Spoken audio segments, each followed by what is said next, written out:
नमस्कार मित्रांनो, मी अशा राजाची गोष्ट तुम्हाला सांगते ज्यांच्याबद्दल लहानांपासून मोठ्यापर्यंत सगळ्यांना माहीतच आहे. इतिहासात अनेक राजे होऊन गेले, पण लोकांच्या हृदयात राज्य करणारा एकच राजा झाला आणि ते म्हणजे छत्रपती शिवाजी महाराज.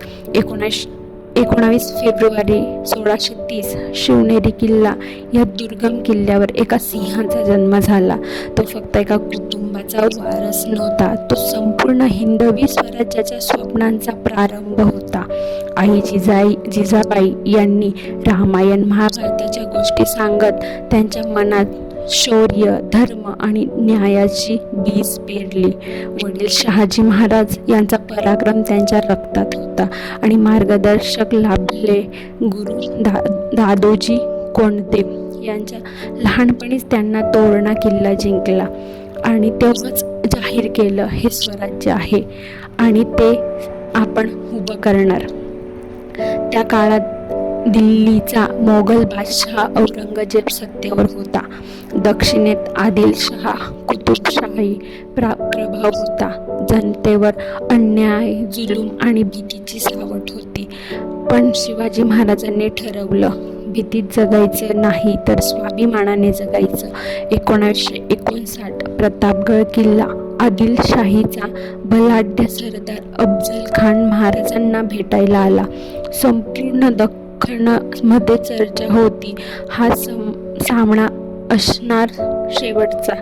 पण शिवाजींनी धैर्य आणि बुद्धिमत्तेने तो प्रसंग हाताळला. वाघनख्यांच्या एका वाराने इतिहास बदलला आणि स्वराज्याचा आत्मविश्वास उंचावला. त्यानंतर आला आणखी एक प्रसंग. मोगल सरदार शाहिस्तेखान पुण्यात लाल महालात राहत होता. महाराजांनी मध्यरात्री धाड टाकली आणि शत्रूच्या घरात घुसून दाखवून दिलं, शिवाजीला थांबवणं अशक्य आहे. महाराजांनी फक्त युद्ध केले नाहीत तर त्यांनी गगनी कावा हे युद्धनीती जगाला दाखवली. वेळ, अचूकता आणि गुप्तता ही त्यांची ताकद होती. रायगड किल्ला, सिंहगड किल्ला, राजगड किल्ला हे किल्ले म्हणजेच फक्त दगड नाहीत तर ते स्वाभिमानाचे जिवंत साक्षीदार आहेत. 1974 साली रायगडावर सुवर्ण क्षण उजळला. छत्रपती पदाभिषेक झाला. हिंदवी स्वराज्य अधिकृतपणे स्थापन झालं. त्या क्षणी महाराष्ट्राने नव्हे तर संपूर्ण भारताने अभिमानाने श्वास घेतला. महाराजांनी प्रशासनात अष्टप्रधान मंडळ स्थापन केले. शिस्तबद्ध कर प्रकरणी उभी केली. समुद्रावर वर्चस्वासाठी नौदल उभारलं. कान्होजी आंग्रे यांसारखे पराक्रमी सेनानी पुढे घडले. महत्त्वाचं म्हणजे महाराजांनी स्त्रियांचा सन्मान अबाधित ठेवला. शत्रूच्या धर्माचाही आदर केला. मंदिरे आणि मस्जिद दोन्हींचे रक्षण केले. ते फक्त योद्धे नव्हते, ते एक दृष्टी राजकारणी, न्यायप्रिय शासक आणि लोकनायक होते. 3 एप्रिल 1680 रायगडावर हा सूर्य अस्ताला गेला, पण शिवाजी महाराज कधीही संपले नाहीत. ते प्रत्येक मराठी मनात जिवंत आहेत. आज जर आपण स्वाभिमानाने जगत असू तर त्याचं श्रेय त्या एका महान राजाला जातं.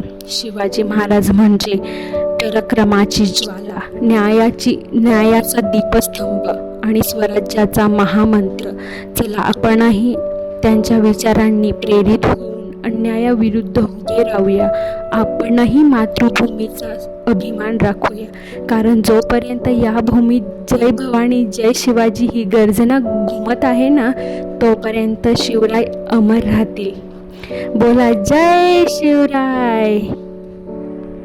काही व्यक्ती जन्माला येतात आणि काळाच्या ओघात विसरल्या जातात, पण काही व्यक्ती जन्माला येतात इतिहास घडवण्यासाठी. छत्रपती शिवाजी महाराज हे नाव म्हणजे फक्त एका राजाचं नाही, तर तो एक विचार आहे, एक ज्वाला आहे, एक क्रांती आहे. जेव्हा दिल्लीच्या तख्तावर औरंगजेब बसला होता तेव्हा महाराष्ट्र डोंगरांगांमध्ये डोंगर रांगांमध्ये एक सिंह गरजत होता.